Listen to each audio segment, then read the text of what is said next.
Audio Jungle.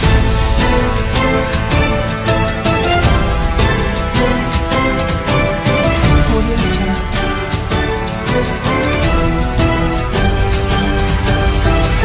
Audio Jungle. Doctor तस्लीम जी से आप आंदोलन चल रहे हैं आज की करीब पूरे भारत से बहुत बड़ा आपके समर्थन में टीचर्स हैं और संत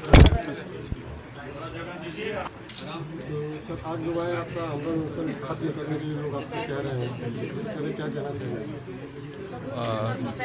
सबसे पहले तो मैं पूरे देश के सभी मीडिया कर्मियों को मैं धन्यवाद देना चाहता हूं कि इस पूरे आंदोलन में आप लोगों ने दिन रात सुबह शाम पूरी ईमानदारी से इस तरह से कार्य किया जैसे वो आपका आंदोलन था, मेरा नहीं।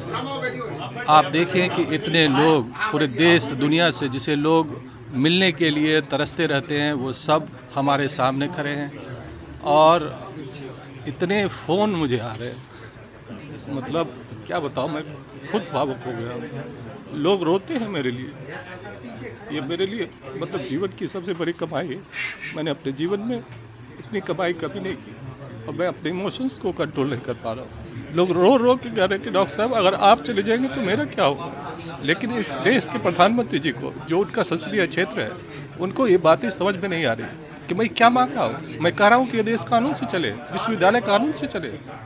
ये कितनी दुखद बात है। और उसके बाद भी 20 दिन तक आप 3 बार आए, आप बनारस से सांसद के चुनाव लड़ते हैं और आप ये चाहते हैं कि जनता आपको वोट दे। मैं इस देश की पूरी जनता से अपील करूंगा, जिनको वोट देना है वो सोच समझ के वोट दें। क्या स्वास्थ्य और शिक्षा जैसे मौलिक अधिकार के मुद्दे पर आप चुप रहेंगे? इस मुद्दे पर वोट नहीं करके हम बाकी समाज में नफरत फैलाने वाले मुद्दों पर वोट करें। न सिर्फ काशी की जनता को, आपने भ्रष्टाचार के ऊपर जो कि सीधा सीधा सबूत मैंने पूरे मीडिया में सबों के सामने हर समय बांटा, आपने चुप्पी साध रखी है। आप आते हैं एक अपराधी से बात करते हैं, लेकिन उस व्यक्ति से नहीं बात करते जो कहते हैं कि अपराधी अपराधी है। वो आपके विश्वविद्यालय को महामना किस बगिया को नष्ट करने जा रहे हैं, वो बेच रहे हैं। मैं इस देश के युवाओं से अपील करना चाहता हूं कि उठ खड़ा हो। तुम्हारे सारे संस्थान इस देश से तोड़ दिए जाएंगे।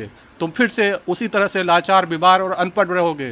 तुम्हारी पीढ़ियां गुलाम बनेगी। तुम्हारे गुलामी के लिए आंदोलन चल रहा है। आपको प्रतिक्रांति की इस आंदोलन में आगे आके लड़ना होगा, अपने अधिकारों के लिए, अपने भविष्य के लिए, अपने बच्चों के लिए, अपने भाई के लिए, बहन के लिए। स्वास्थ्य और शिक्षा के मौलिक अधिकार के बगैर इस देश या दुनिया का कोई भी राष्ट्र खड़ा नहीं हो सकता।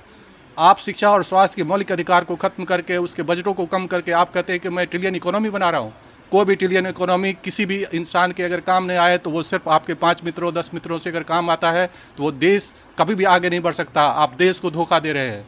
और इस देश के नागरिकों को आपके माध्यम से मैं अपील करना चाहता हूं कि अगर आप सच में सभी वर्गों के सभी, क्योंकि देश सबका है, एक व्यक्ति